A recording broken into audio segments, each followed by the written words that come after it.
first images are coming in of the aftermath of Hurricane Irma, and they are shocking. These are phenomenal images from the island of Barbuda. The Prime Minister of the island, which took a direct hit, says that 95% of this island is ruined. Property there completely damaged, destroyed, demolished. You can see street after street of flattened buildings, leveled homes, floodwaters, and many trees down as well. We know that at least one person was killed on the island, an infant whose mother was actually trying to evacuate. Right now, hurricane-force winds are battering Puerto Rico. I was actually just speaking to the governor of that territory a moment ago. The eye of the Category 5 storm is passing just to the north of the island. It's moving northwest on a track for likely landfall in Florida this weekend. All right, I want to turn now to a growing humanitarian crisis in southern Myanmar, where an official says at least 146,000 ethnic Rohingyas have fled violence and crossed into Bangladesh. That's come in just under 2 weeks. Myanmar officials have blamed the violence in Rakhine State on terrorist activity. The Bangladesh Foreign Ministry is now raising concerns about what it calls an unprecedented influx of Myanmar nationals, and about reports that the Myanmar military is laying landmines at the border as well. Indian Prime Minister Narendra Modi and Myanmar leader Aung San Suu Kyi sat down to talk about the violence, saying they'd work together to solve what they called a, quote, terrorist problem. Suu Kyi had been criticized in recent days for not speaking out in support of the minority Rohingya. Here's what she said after her meeting with Mr. Modi. We believe that together we can work to make sure that terrorism is not allowed to take root on our soil or on the soil of our neighboring countries. We're also hearing from the president of the Burmese Rohingya organization in the United Kingdom, who talked to CNN about the humanitarian crisis and the plight of the Rohingya population. According to our information, the military burnt alive many children and women. In 21st century, this should not be happen. The world leaders must act immediately, and we request, appeal international community to send UN peacekeeping forces to protect the lives of Rohingya. Okay. As Burmese government is continuously going on, we are facing genocide in 21st century. We need urgent international protect to save the lives of Rohingya immediately. Tung Hien saying that Rohingyas need urgent international protection. And joining me now to discuss the situation in Myanmar and the crisis involving the Rohingya people is Young Hee Lee, UN Special Rapporteur in Myanmar. So thank you so much for being with us. So just walk us through, what are the main areas of need for the Rohingya population who have actually made it to Bangladesh?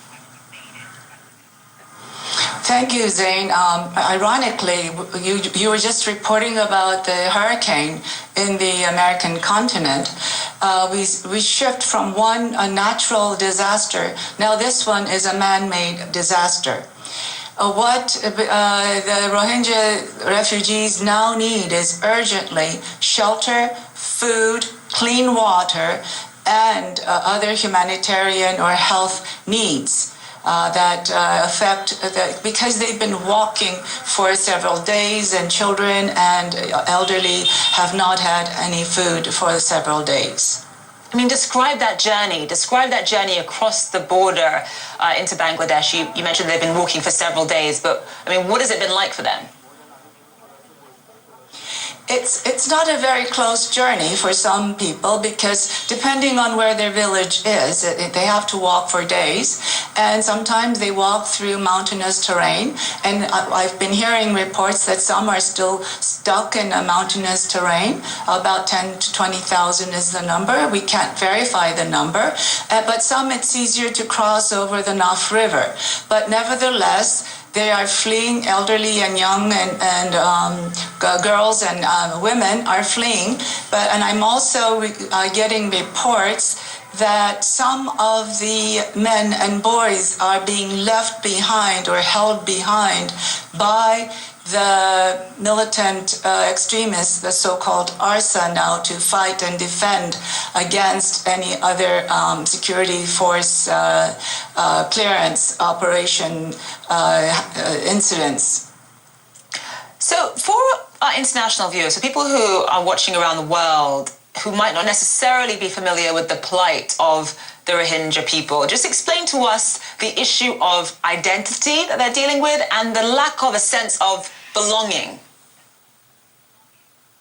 Well, the Rohingya population have lived there for generations, and some can really can prove that they've been there for generations. But in the olden days, they had some papers. Some didn't have papers to prove that they belonged there. And Rohingya is not part of the 135 ethnic nationalities according to the 1982 Constitution, citizenship law.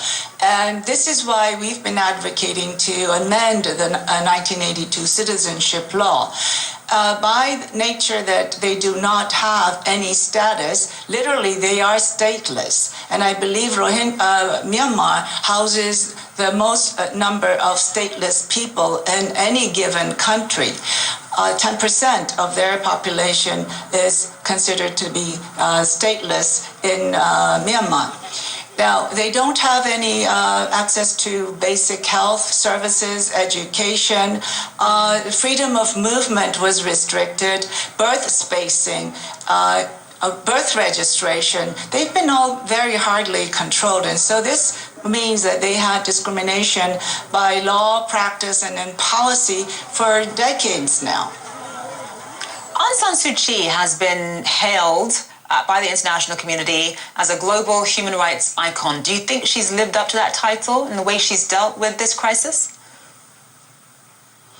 Well, I really want to see Aung San Suu Kyi to really show more compassion and speak up and really show her leadership at this very crucial stage in the history of Myanmar.